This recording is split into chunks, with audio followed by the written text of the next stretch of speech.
Bonjour, je suis Michel Gaudet, directeur exécutif de l'Association pour la santé environnementale du Québec, et je fais la présentation en français pour le Dr John Mullott.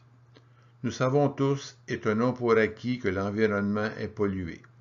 Le but de ce webinaire est donc de vous expliquer comment l'environnement a une influence sur notre santé, avant même que nous soyons conçus et jusqu'à la fin qui, espérons-le, sera une très longue vie. Il y a 3 objectifs de ce webinaire. Le premier est que vous deveniez plus conscient de l'importance de la pollution environnementale dans laquelle vous vivez tous les jours. Le second est de comprendre l'impact de ces polluants sur la grossesse et l'accouchement. Et le troisième est de comprendre les effets que la pollution a sur vos risques de développer une maladie chronique au cours de votre vie. Pour vous donner une idée de l'ampleur de la pollution, 85 000 nouveaux produits chimiques synthétiques ont été introduits dans l'environnement depuis la fin de la Seconde Guerre mondiale. Actuellement, près de 1000 nouveaux produits chimiques sont introduits dans l'environnement chaque année. Et de ces produits chimiques produits, plus de 3000 sont considérés comme à production élevée, ce qui signifie que plus d'1 million de livres par an sont produites ou exportées par les États-Unis seulement. Ces produits chimiques sont omniprésents, ce qui signifie qu'ils sont partout en même temps. Ils nous entourent constamment. Ils sont dans l'air extérieur, l'air intérieur, notre nourriture, dans notre eau, et aussi notre style de vie contribue aux expositions chimiques que nous avons. En 2010, Santé Canada a publié un rapport dans lequel ils ont mesuré 91 produits chimiques chez l'homme. Et ils ont trouvé des métaux lourds, des organochlorés, des PCB. Ces produits chimiques sont interdits, mais ils sont persistants. Des antitaches, des plastiques, des BPA, des pesticides, des antiseptiques et même du tabac. Même si vous ne fumez pas, nous pouvons en trouver des traces chez l'homme juste à partir de la fumée secondaire dans votre environnement. Aux États-Unis, le Center for Disease Control a produit 4 enquêtes appelées Enquête nationale sur la santé et la nutrition. Dans le premier rapport, ils ont mesuré 27 produits chimiques. Dans le quatrième rapport, qui est toujours en cours, ils ont mesuré 212 produits chimiques. Et ce qu'ils ont trouvé, 99% de la population a des retardateurs de flamme, 90% d'entre nous ont des plastiques, la plupart des gens ont des matières anti-adhésives, des produits chimiques résistants aux taches, des produits chimiques industriels et des métaux lourds comme le plomb, l'arsenic, le cadmium, le mercure, etc. Alors, voici ce que vous devez savoir. Tout le monde est contaminé par des produits chimiques. Le Nord-Américain moyen a dans son corps jusqu'à 200 produits chimiques. Certains se détoxifient lentement. Il est difficile de les éliminer de notre corps. Certains se détoxifient rapidement, mais nous continuons d'en ajouter. Un bon exemple est le plastique. Et certains d'entre eux sont lipophiles, ce qui signifie qu'ils ont tendance à être absorbés dans les graisses et les huiles plutôt que l'eau. Donc, nous les envoyons dans des zones du corps qui contiennent plus de graisse et d'huile, comme le cerveau. Donc, ce que vous devez comprendre, c'est que nous sommes pleins de produits chimiques, et voici juste une petite liste de ce que nous avons en nous. Produits chimiques issus de la combustion de combustibles fossiles, toutes sortes d'autres produits chimiques provenant de l'industrie, des produits ignifuges, antitaches, des pesticides, des plastifiants comme le BPA, des polluants organiques persistants. Ce sont des produits chimiques dont certains ont été interdits depuis longtemps, mais ne se décomposent pas et se retrouvent dans la chaîne alimentaire pour finir en nous. Aussi des cosmétiques, des métaux lourds, la fumée de tabac secondaire et tertiaire. La fumée tertiaire est la fumée qui finit sur notre peau et sur nos cheveux et nos vêtements, même si nous fumons à l'extérieur. Quand nous revenons à l'intérieur de la maison, nous sentons la fumée de tabac. C'est la fumée tertiaire, et cela sort de notre corps et finit dans l'environnement dans lequel nous sommes, et ainsi d'autres personnes subissent aussi une contamination. Peut-être que certains d'entre vous pensent que ces produits chimiques sont sécuritaires, surtout au niveau d'exposition que nous connaissons, parce que nous vivons dans une société qui devrait nous protéger. Alors, ces produits chimiques sont-ils sécuritaires? La grande majorité d'entre eux n'ont pas été suffisamment testés pour l'impact sur la santé humaine, ni pour les enfants, ni pour le fœtus en développement. Et les informations de base sur la toxicité sont disponibles pour moins de 50% des 80 000 produits chimiques produits. L'information sur la toxicité pour le développement est disponible pour moins de 20%. Quel impact ont ces produits sur nos futurs bébés? Les tests de toxicité traditionnels sont lents et coûteux. Il faudrait des décennies pour évaluer les milliers de produits chimiques actuellement utilisés. Et dans le monde réel, nous avons plusieurs expositions qui se produisent toutes en même temps. Comment étudions-nous cela? Lesquelles étudions-nous? Combien en étudions-nous à la fois? Quand les étudions-nous? Quel moment de votre vie, lorsque vous avez toutes ces expositions, est le plus important? Quand sommes-nous les plus vulnérables? La grossesse est certainement un moment de vulnérabilité à la fois pour la femme enceinte et son bébé à naître. Chaque femme enceinte est exposée à de nombreux produits chimiques environnementaux. Elle contient des produits chimiques. Elle est contaminée avant même d'être enceinte. Et il y a jusqu'à 200 produits chimiques dans son corps à la conception. Et la plupart de ces produits peuvent traverser le placenta et avoir un impact potentiel sur le fœtus en développement. L'Environmental Working Group est un groupe de défense privé qui a recueilli des fonds pour faire 2 petites études sur les nouveau-nés. Et c'est ce qu'ils ont trouvé. En 2005, ils ont produit une étude qui a révélé que 287 produits chimiques peuvent être trouvés dans le sang du cordon ombilical. Ils ont produit une autre étude en 2009 où ils ont trouvé 232 produits chimiques dans le sang du cordon ombilical. Le sang du cordon ombilical représente ce qui est partagé entre la mère et le bébé. Alors, qu'est-ce qu'il y a dans ce sang qui devrait nous préoccuper? Des plastiques, des BPA, des produits anti-taches, des pesticides, de la nicotine, des matières ignifuges et des métaux lourds. La grossesse est évidemment un événement physiologique, naturel et normal. Mais les choses peuvent mal tourner et donc les femmes qui voient régulièrement leur obstétricien ou leur sage-femme pour leur grossesse, leur objectif est bien sûr de minimiser les risques pour la mère.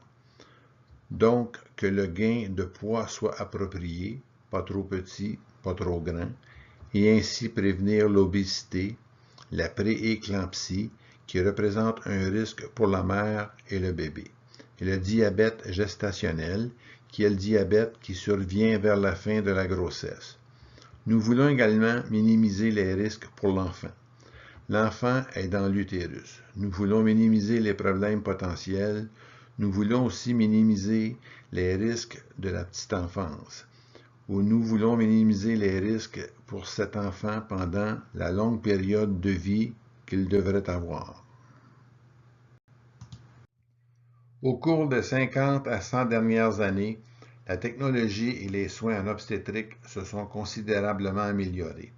En conséquence, nous avons une réduction marquée de la mortalité dans la grossesse et de la mortalité périnatale. Les femmes ne meurent pas en couche et les nouveau-nés ont beaucoup plus de chances de survivre. Voilà les bonnes nouvelles. Le paradoxe est qu'il y a aussi de mauvaises nouvelles, parce qu'il y a une augmentation de chances de ne pas devenir enceinte et de se reproduire. Il y a plus de problèmes après la grossesse, il y a plus de problèmes après la naissance, les enfants sont plus susceptibles d'avoir des problèmes, il y a plus de chances que l'enfant soit handicapé, et le pire, c'est que le changement rapide que nous voyons n'est pas expliqué par la génétique, parce que c'est environnemental. Les niveaux de nombreuses expositions aux produits chimiques dans notre vie quotidienne peuvent nuire à la santé reproductive et développementale. Et aussi, les expositions de la préconception et les expositions prénatales peuvent avoir un impact profond et durable tout au long de la vie. Ainsi, l'impact de l'environnement sur les femmes enceintes, c'est qu'il peut influencer le gain de poids et provoquer l'obésité. Il est plus susceptible d'avoir un impact sur le développement du diabète gestationnel, l'hypertension, la prééclampsie, qui est en fait une combinaison de l'hypertension artérielle, des protéines dans l'urine, des dommages aux reins et une situation potentiellement mortelle pour la mère. Il peut provoquer une naissance avant terme, des bébés prématurés ou même une perte de grossesse. Donc, si maman peut être affectée par la pollution, qu'en est-il du placenta? Qu'y a-t-il dedans? Les produits chimiques trouvés dans le placenta comprennent toutes sortes d'éléments, et la plupart de ces produits chimiques sont connus sous le nom de perturbateurs endocriniens. Autrement dit, ils peuvent perturber la signalisation de diverses hormones.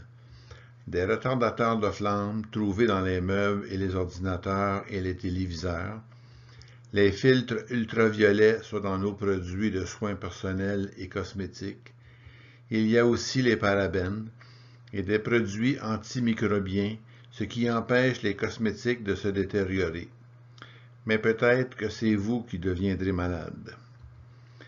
Qu'en est-il du BPA, trouvé dans les plastiques souples et les boîtes de conserve, les reçus de caisse? Chaque fois qu'on vous donne une de ces choses, vous touchez au BPA. C'est aussi dans les cosmétiques. Et puis il y a les PCB. Les PCB sont interdits depuis des années. Les polychlorobiphénols sont vraiment mauvais pour nous. Ils sont interdits, mais ils ne se dégradent pas. Ils sont persistants et on les trouve dans les nouveau-nés. Ils sont présents dans le placenta. Nos enfants naissent avec 200 produits chimiques.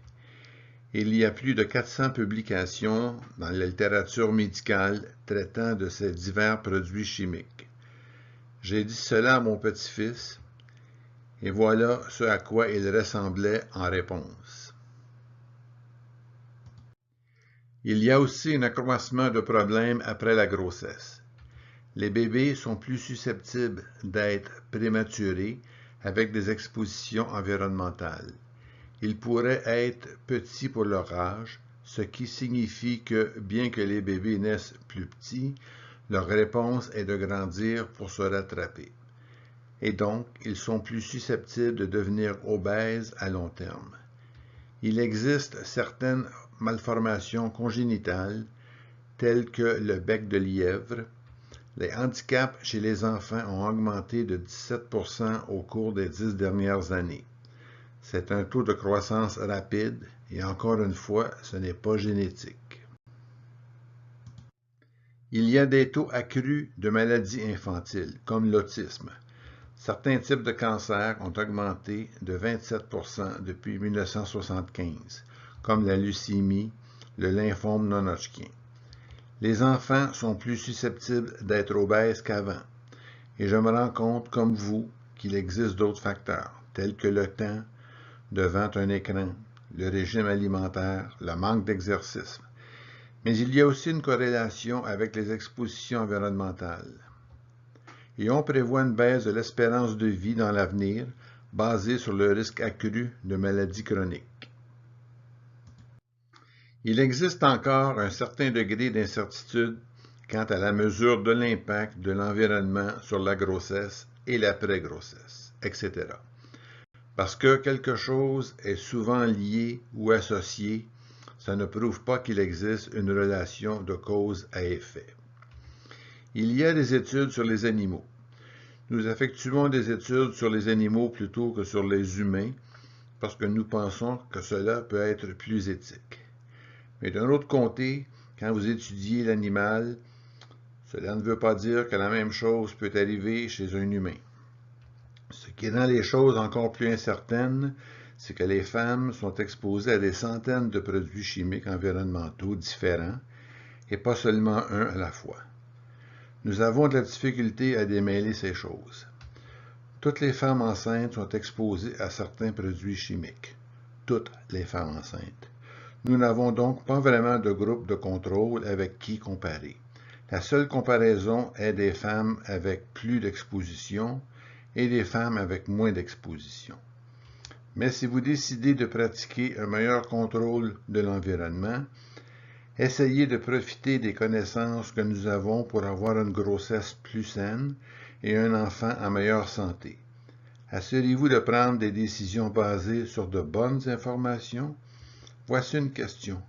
Pourquoi les produits de soins personnels sont-ils exemptés d'un étiquetage transparent? Ainsi, on pourrait savoir réellement ce qu'ils contiennent. Il y a des troubles trans et neurodéveloppementaux. Il y a une augmentation alarmante des problèmes d'apprentissage et de comportement chez les enfants. 1 sur 6 a maintenant une déficience de développement. C'est 17% de plus qu'il y a 10 ans, juste avec des troubles neurodéveloppementaux. Un enfant sur 10 a maintenant un TDAH, trouble de déficit de l'attention avec hyperactivité. Et un enfant sur 68 souffre du trouble du spectre de l'autisme. Ils ne sont peut-être pas complètement autistes, mais ils peuvent faire partie du spectre. Cependant, compte tenu de l'information à ce jour, il y a eu un appel à l'action pour prévenir des dommages. Et cela vient de 3 groupes d'obstétriciens et de gynécologues au Canada, aux États-Unis et au Royaume-Uni. Il y a aussi une fédération internationale qui a demandé que des mesures soient prises pour prévenir des dommages.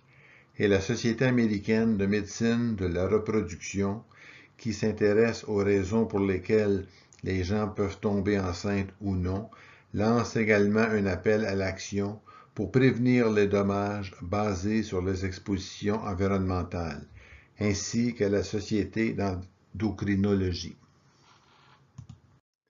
Ce même groupe de scientifiques a lancé un appel à l'action pour réduire les expositions chimiques venant de l'environnement, parce qu'ils peuvent contribuer à la prévalence des troubles du développement neurologique et des handicaps chez les enfants. Il y a une exposition généralisée à ces produits chimiques toxiques et ils ont identifié des risques accrus pour les fonctions cognitives, de comportement et sociales, ainsi que des troubles spécifiques tels que l'autisme et le TDA-TDAH. Ces risques sont évitables. Nous pouvons réduire nos expositions, mais les marchés industriels et de consommation et les systèmes de réglementation sont un échec pour protéger le cerveau en développement contre les expositions aux produits chimiques toxiques. Vous remarquerez que les marchés de consommation sont en évidence sur cette diapositive. Et la raison est que vous influencez les marchés de consommation. Si vous n'achetez pas les produits qui vous donnent une exposition accrue, vous pouvez influencer les marchés de consommation dans la direction opposée. Des politiques et des actions sont urgentes pour éliminer ou réduire de manière significative les expositions à ces produits chimiques. Nous devons reviser la façon dont les organismes gouvernementaux et les entreprises évaluent les risques pour la santé humaine. Nous devons évaluer et réviser la réglementation des produits chimiques dans le commerce. Et nous devons reviser la façon dont les preuves scientifiques éclairent la prise de décision par le gouvernement et le secteur privé. La science, la bonne science, devrait informer la réglementation. Les agences agences de réglementation ne devraient pas dicter quelle science ils vont accepter. La déclaration de consensus TENDR est soutenue par une variété d'organismes scientifiques majeurs. La Dr Linda Birnbaum, directrice de l'Institut national des sciences de la santé environnementale et du Programme national de toxicologie, l'approuve, tout comme d'autres scientifiques de haut niveau. L'American College of OBGYN, soit les obstétriciens et gynécologues, utilise effectivement ce document clinique comme outil pédagogique. Et regardez tous ces autres groupes de scientifiques et de cliniciens. Ils soutiennent et approuvent la déclaration de consensus de TENDR. Alors parfois, nous prenons des produits chimiques et nous les remplaçons par d'autres. Ces produits chimiques sont mis là pour une raison. Ce n'est pas l'intention de l'industrie de nous empoisonner. Ils utilisent ces produits chimiques pour améliorer leurs produits. Et quand il y a une indication qu'il y a un produit chimique qui pourrait causer des problèmes, ils vont les remplacer, mais avec d'autres produits chimiques. Vous remarquerez donc que lorsque le gouvernement américain a interdit certains pesticides organophosphorés, les fabricants ont réagi en augmentant l'utilisation d'autres pesticides, qui sont probablement tout aussi mauvais. La preuve émerge que ces nouveaux pesticides représentent également une menace pour le cerveau en développement.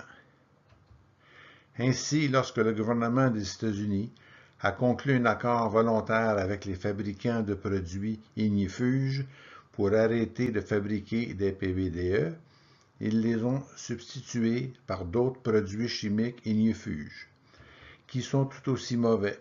Une évaluation adéquate sur le développement des cerveaux n'a pas été faite.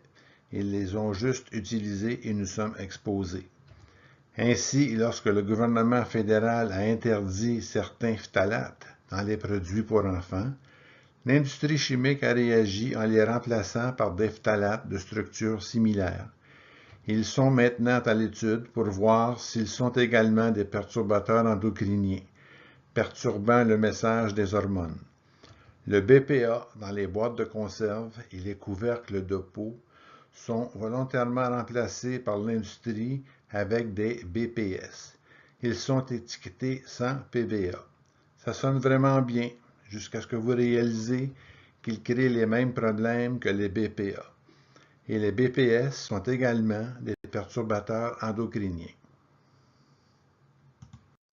Comme l'indique l'énoncé de consensus TENDR, nous devons changer la réglementation des produits chimiques dans le commerce. Et nous devons changer la façon dont les données scientifiques éclairent la prise de décision par le gouvernement et le secteur privé. Nous devons considérer l'effet des expositions chimiques sur la femme enceinte. De toute évidence, elle est la première génération affectée par ces produits chimiques. Et le bébé est la deuxième génération qui sera également touchée. Mais il y a une troisième génération. Les cellules du bébé qui finiront par devenir des spermatozoïdes ou des œufs sont également touchées par ces expositions chimiques. Et donc, ce que nous voyons, ce sont 3 générations qui sont affectées. Mais en réalité, les problèmes sont transmis à plus de 4 générations. Pourquoi cela se produit-il? C'est un phénomène appelé épigénétique. Les gènes sont inactifs lorsqu'ils sont couverts et ils sont activés quand ils sont découverts. Cette couverture s'appelle l'épigénome. Nous les découvrons ou nous les couvrons selon ce que nous activons ou inactivons les gènes.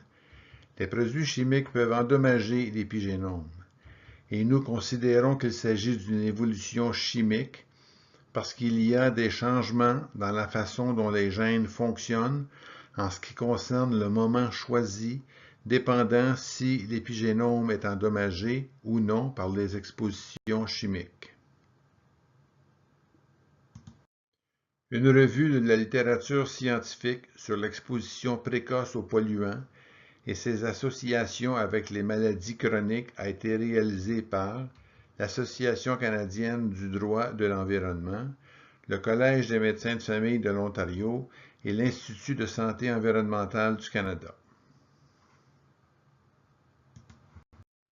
Ce qu'ils ont trouvé était que les expositions in utero avant la naissance avaient un impact sur la vulnérabilité tout au long de la vie, pour l'obésité, le diabète de type 2, les maladies respiratoires, les maladies cardiovasculaires, la maladie d'Alzheimer, la maladie de Parkinson et certains cancers. Ceci est cohérent avec la théorie appelée les origines du développement de la santé et de la maladie. Il y a de plus en plus de preuves que les expositions prénatales et de la petite enfance sont associées à certains types de maladies et que le risque augmente tout au long de la vie. L'exposition à divers polluants est liée à une augmentation de la prévalence des conditions médicales plus tard dans la vie. La pollution de l'air pendant la grossesse est liée à une augmentation de la respiration sifflante et de l'asthme durant l'enfance. Les marqueurs de maladies cardiovasculaires plus tard dans la vie apparaissent au début et au milieu de l'enfance et dépendent au moins en partie de l'exposition à la pollution de l'air extérieur. De même pour l'eczéma infantile et l'acné et l'air intérieur, les moisissures, l'utilisation de désodorisants, le tabagisme intérieur sont également liés aux allergies et à l'asthme. Le BPA est lié à l'obésité infantile. Les pesticides sont liés au cancer infantile, tels que la leucémie et les tumeurs cérébrales. Lorsque le Center for Disease Control des États-Unis a publié son 4e rapport sur l'enquête sur les expositions chimiques, l'industrie chimique a répondu, citation, « Ils ont réitéré leur soutien à ces études et déclaré ensuite, comme pour les 3 autres études, le rapport réaffirme que les niveaux de composés artificiels et naturels détectés chez les Américains restent faibles. Cela semble vraiment rassurant. »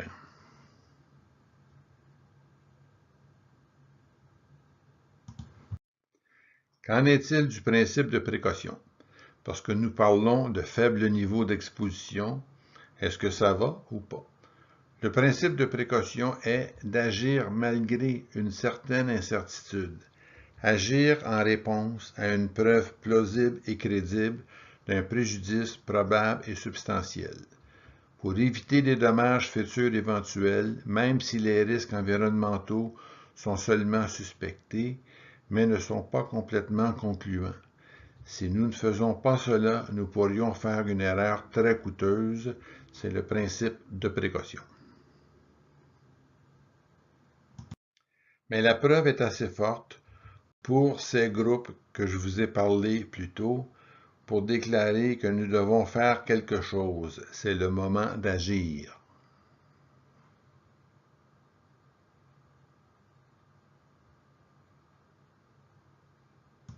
Le fœtus et l'enfant sont clairement plus vulnérables que les adultes en bonne santé. Ils ont des niveaux d'exposition plus élevés, parce que ces produits chimiques peuvent se croiser et même être passés au bébé par le placenta. Les enfants mangent, boivent et respirent plus que les adultes par kilo. Ils aspirent juste plus d'air et mangent plus de nourriture pour leur taille par rapport à nous. Alors ils ont des comportements qui peuvent être dangereux, les mains à la bouche, ramper au sol. Ils rampent beaucoup sur le sol, où il y a de la poussière. La poussière n'est pas seulement des débris provenant de la dégradation des matériaux de construction, mais elle contient aussi toutes sortes de produits chimiques que nous apportons dans notre maison. Qu'il s'agisse de pesticides qui proviennent de l'extérieur, que ce soit des ignifugeants ou des produits anti-taches, de nos meubles ou vêtements, etc. Il y a plus d'exposition.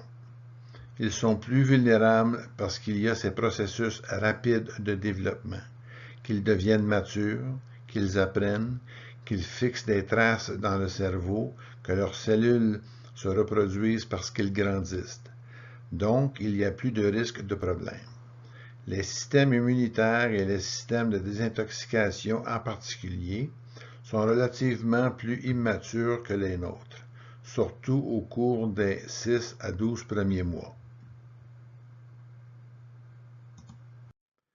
Lorsque les tests de toxicité sont préformés, la méthode standard de test ne tient pas compte de certains types de problèmes tels que: est-ce que cela interrompt les messages hormonaux? Mesure-t-elle la manière dont les produits chimiques peuvent être transférés dans le fœtus? Tient-il compte du fait qu'il y a plusieurs expositions en même temps? Mesure-t-elle ces expositions multiples en même temps? Qu'en est-il des fenêtres de développement sensibles? Il y a certaines périodes, en particulier lorsque le fœtus en développement est plus vulnérable aux effets des produits chimiques que d'autres, en fonction de ce qui se passe. Qu'en est-il du changement épigénétique? Ils ne tiennent pas compte de cela non plus. Et ils ne mesurent pas les changements subtils dans les cellules qui, plus tard, peuvent causer des dommages. Ce changement subtil dans les cellules s'appelle le stress oxydatif. Je vais parler de cela dans un instant. Afin de comprendre le stress oxydatif, vous devez comprendre que le corps humain est constitué de 3 milliards de cellules, de petites choses que nous ne pouvons pas voir. La cellule est la plus petite unité de vie. Elles vivent tous indépendamment l'une de l'autre, mais elles dépendent l'une de l'autre pour que nous fonctionnions comme des êtres humains. La cellule doit absorber l'oxygène, les aliments, et a besoin de convertir ces deux éléments en énergie. Elle doit avoir assez d'énergie pour effectuer son travail. Elle doit être capable de communiquer avec d'autres cellules pour que tous sachent ce qui se passe et qu'elles travaillent ensemble. Les cellules ne doivent pas être irritables ou déprimées. Ils devraient être capables de se reproduire. Et plus important encore pour cette présentation, elle doit être capable de se débarrasser de ses déchets. Et c'est ce que nous appelons la désintoxication. Voilà à quoi ressemble une désintoxication saine, parfaitement équilibrée. D'un côté, nous avons des toxines. Ce sont des produits chimiques produits par notre chimie ou par la chimie extérieure que nous absorbons dans nos corps. Ils ont des noms différents. Nous les avons appelés oxydants ou radicaux libres ou parfois espèces réactives de l'oxygène ou espèces réactives de l'azote. Ils sont connus par une variété de noms différents, mais ils doivent être équilibrés par des antioxydants. Et tant qu'il y a un bon équilibre, nous avons un système de désintoxication sain. Ainsi, lorsque le système de désintoxication est inadéquat, nous voyons des changements subtils dans les cellules, que nous appelons stress oxydatif. Il se produit quand les toxines, les radicaux libres, les oxydants, l'azote réactif, les espèces réactives d'oxygène ne sont pas équilibrés par les antioxydants, et donc ils commencent à causer des dommages très subtils. Cela peut arriver parce que notre nutrition, nos niveaux d'antioxydants sont déficients. Cela pourrait se produire parce que nous avons un génotype anormal et que nous ne sommes pas de très efficaces pour la désintoxication en premier lieu. Ou cela pourrait arriver à cause d'expositions excessives dues à la pollution. Cela conduit au stress oxydatif. Qu'est-ce que le stress oxydatif? Lorsque vous coupez une pomme et l'exposez à l'oxygène, elle brunit lentement. Ce changement est dû à des changements à l'intérieur des cellules de la pomme. Des dommages se produisent et c'est ce qu'on appelle le stress oxydatif. On le voit dans une banane. Nous le voyons aussi dans le processus de la rouille. Est-ce que les humains rouillent? L'homme de métal semble le penser. Qu'est-ce qui nous arrive? Eh bien, quand nous avons ce stress oxydatif provenant de la pollution, ce que nous voyons sont des dommages aux cellules. Ils pourraient être très subtils.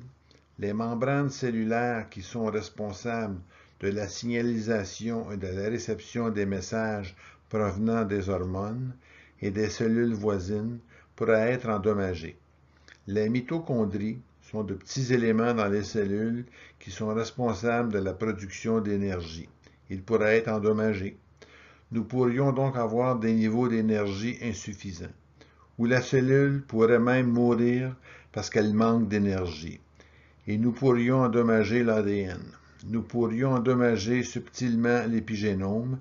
Il y a plusieurs types de changements qui peuvent survenir.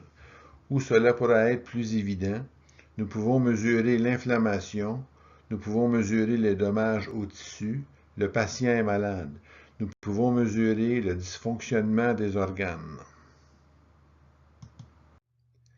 Alors, où voyons-nous le stress oxydatif en clinique? Pour les systèmes cardiovasculaires, nous le voyons se reproduire dans l'artériosclérose, quand la paroi des vaisseaux sanguins est dysfonctionnelle, quand il y a une pression artérielle élevée. Dans le cerveau, on le voit dans les troubles neurodégénératifs et neurodéveloppementaux, dans la migraine chronique, dans la fibromyalgie. On le voit dans les allergies, les maladies auto-immunes, quand il y a de l'inflammation systémique. On le voit dans le syndrome de fatigue chronique, dans l'hypersensibilité chimique multiple, les maladies rhumatologiques, les maladies articulaires dégénératives, la stéatose hépatique non alcoolique, les maladies inflammatoires de l'intestin, l'eczéma, le psoriasisme, la maladie rénale chronique, le diabète et l'obésité. C'est ici que le stress oxydatif, quand les dommages sont suffisants, peut contribuer au développement d'une maladie chronique. Qu'en est-il du stress oxydatif pendant la grossesse? Il est normal dans chaque cellule vivante d'avoir un peu de stress oxydatif. Il existe des sous-produits du métabolisme qui, jusqu'à ce que nous puissions détoxifier ces produits chimiques, ils peuvent causer un peu de dommages. Mais ils aident aussi aux activités normales de la cellule. Cela envoie le message à la cellule quand elle devrait se diviser ou quand elle devrait se différencier, ce qui signifie qu'elle devrait devenir soit une cellule cérébrale ou une cellule rénale, etc., et participer ainsi pendant la grossesse au développement des tissus. Ce sont des processus de développement normaux d'avoir un peu de stress oxydatif à l'intérieur des cellules. Mais que faire si c'est excessif dû à la pollution? S'il y a des concentrations élevées de ces oxydants ou espèces réactives de l'oxygène, nous voyons des dommages aux protéines et aux graisses. Nous voyons des malfonctionnements des membranes. Nous voyons la dégradation de l'ADN et nous voyons des tissus endommagés. Nous voyons de mauvais processus de développement. Donc, si vos niveaux d'oxydants, antioxydants ne sont pas bien équilibrés, cela peut avoir un impact significatif sur les résultats de la grossesse et du bébé. Un stress oxydatif important peut également se produire dans le placenta. Ici, oui, c'est associé à une naissance prématurée, le bébé étant né plus tôt que prévu. Il est également lié à la restriction de croissance intra-utérine. Si le placenta n'est pas en santé, il est possible que les nutriments soient plus difficiles à transmettre au bébé. Il conduit aussi à l'obésité chez la mère, au diabète gestationnel et à la prééclampsie. Il y a un problème avec le stress oxydatif dans le placenta et des conséquences pour la mère et le bébé. Si le stress oxydatif se produit dans le placenta, alors quelles preuves avons-nous que la pollution peut avoir un impact sur la santé du placenta? Une chose que nous voyons est qu'elle peut augmenter la probabilité que le placenta soit mal placé. Placenta prévia se produit lorsque la sortie de l'utérus, où le bébé sort, peut être recouverte par le placenta. Où nous pouvons voir quelque chose appelé placenta accrétant, ce qui signifie que le placenta est réellement formé et placé trop profondément dans la paroi de l'utérus. Ces deux conditions peuvent être mortelles. On voit l'effet de la pollution sur la croissance et la fonction du placenta. On voit des changements épigénétiques, on voit des changements dans les mitochondries, ainsi il y a moins d'énergie dans les cellules du placenta et on voit de l'inflammation. Donc, en résumé, les polluants environnementaux provoquent un stress oxydatif. Il affecte plusieurs fonctions cellulaires. Il provoque des problèmes dans plusieurs systèmes d'organes, comme le placenta. L'environnement est lié aux issues de la grossesse. Nous vivons clairement dans des environnements pollués. Plus de 80% des personnes vivant en milieu urbain sont exposées à des niveaux de qualité de l'air qui dépassent les normes de qualité de l'air établies par l'Organisation mondiale de la santé, du moins dans certains jours. Et vous pouvez penser, eh bien, c'est pas moi, je ne vis pas dans des endroits comme Pékin ou Mexico, donc c'est probablement OK où je vis. Mais 56% des gens qui ont ces expositions vivent dans des pays à haut revenu. Les niveaux de pollution de l'air à l'échelle mondiale ont augmenté de 8%, malgré des améliorations dans certaines régions, selon un rapport de l'Organisation mondiale de la santé. Il y a eu des changements importants dans la santé au cours des 60 dernières années.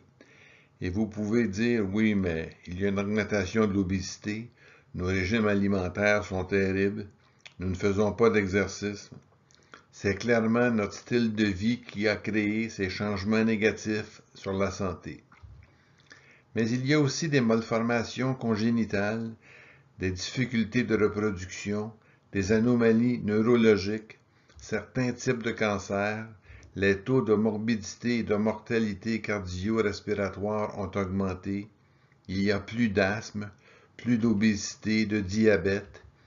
Et s'il y avait d'autres causes que le manque d'exercice et de notre régime alimentaire, il y a des pathologies émergentes, telles que le syndrome des bâtiments malades, les hypersensibilités environnementales, le syndrome de fatigue chronique, la fibromyalgie. Ces conditions augmentent aussi. Est-ce que cela pourrait être dû à des expositions environnementales? Eh bien, la prévalence des maladies chroniques est en augmentation et 25% est lié à l'environnement, toujours selon l'Organisation mondiale de la santé. Il y a des maladies qui semblent être associées au fait de vivre près de voies de circulation majeures. Regardez, les allergies, l'asthme, les infections respiratoires, les maladies cardiovasculaires, le diabète, le mauvais sommeil chez les femmes, la diminution de la fonction cognitive chez les personnes âgées, la diminution de la fonction rénale, les naissances prématurées, l'autisme. Toutes ces conditions sont liées au fait d'habiter à proximité des principales routes. Les routes principales sont des routes qui ont 4 voies, 10 000 voitures par jour, et elles pourraient être à un demi-kilomètre. Que faire si vous êtes génétiquement un mauvais désintoxicant? Votre famille a vécu sur cette planète pendant des milliers d'années et vous avez survécu en tant que pauvre désintoxicant. Mais c'était avant que nous polluions la planète. Ces personnes sont de toute évidence plus sensibles aux effets de la pollution. Et c'est ce que nous voyons. Plus d'asthme, de maladies cardiovasculaires, de diabète, de la maladie de Parkinson, l'apparition tardive de la maladie d'Alzheimer, de l'autisme et de l'hypersensibilité chimique multiple.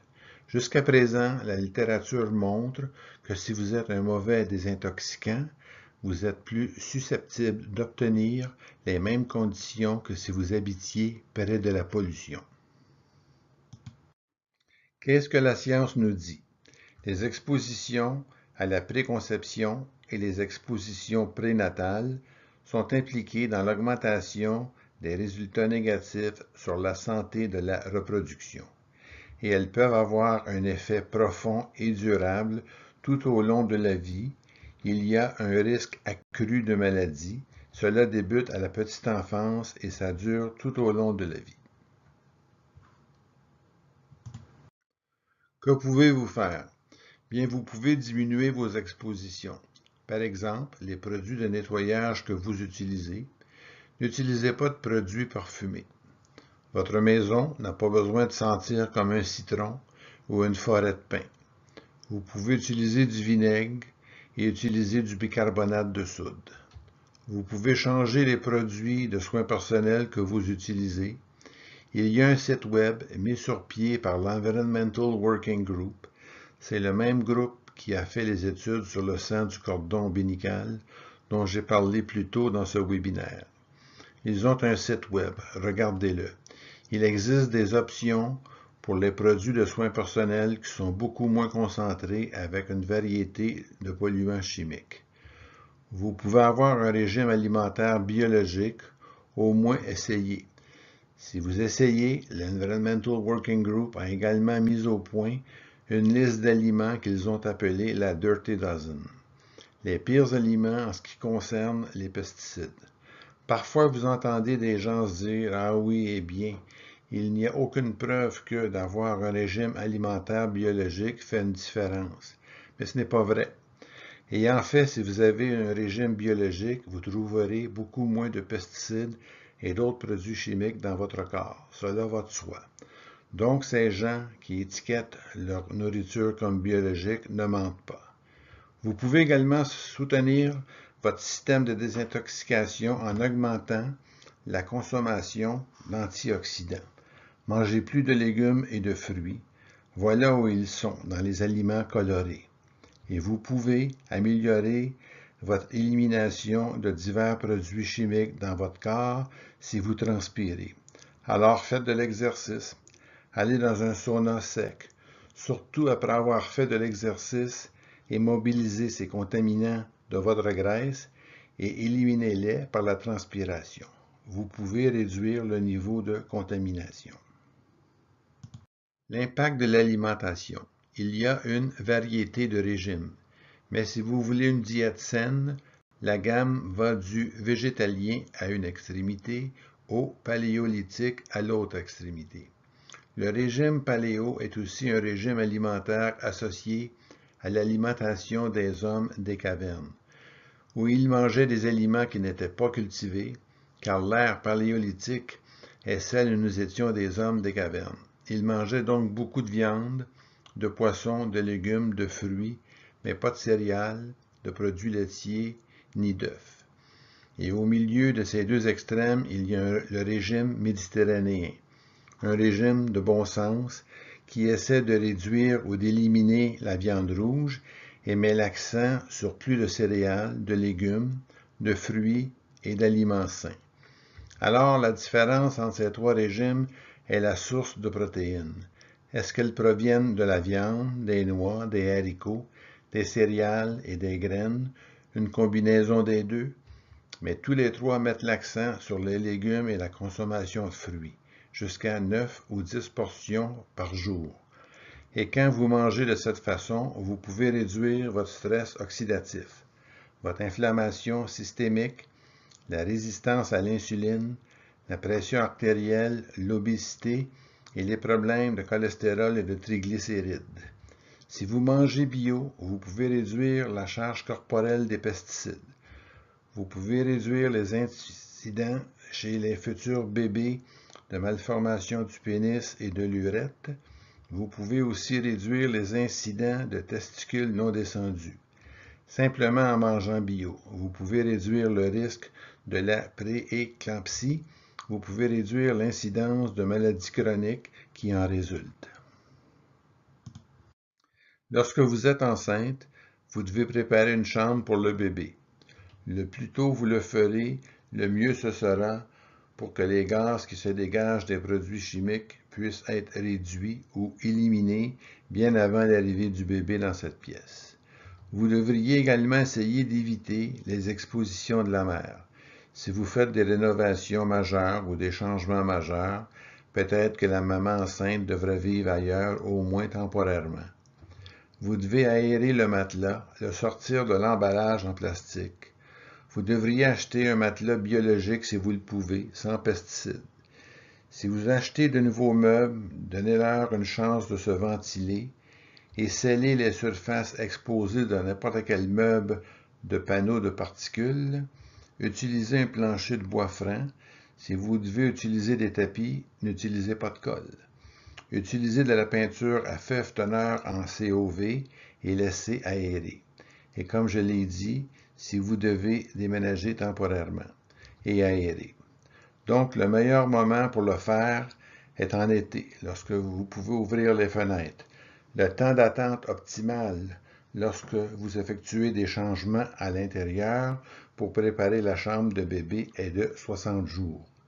Alors peut-être que la chambre de bébé devrait être préparée au moment où vous avez fini le 7e mois.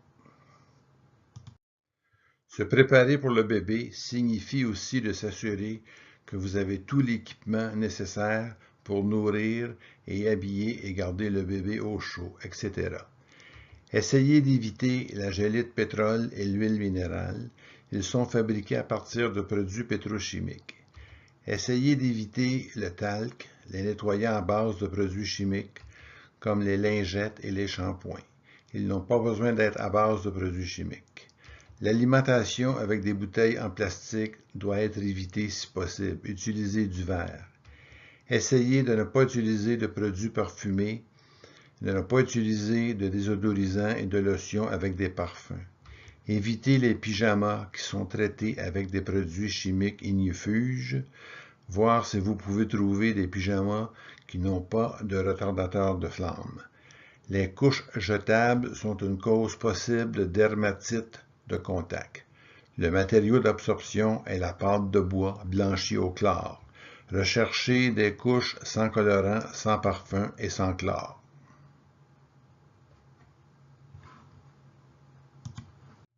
Il n'est jamais trop tôt pour se préparer pour votre future famille. Avant de concevoir un bébé, la préconception est le bon moment pour s'intéresser à l'environnement et son impact sur votre santé et sur la santé de votre future grossesse et votre famille, et essayez de réduire vos expositions.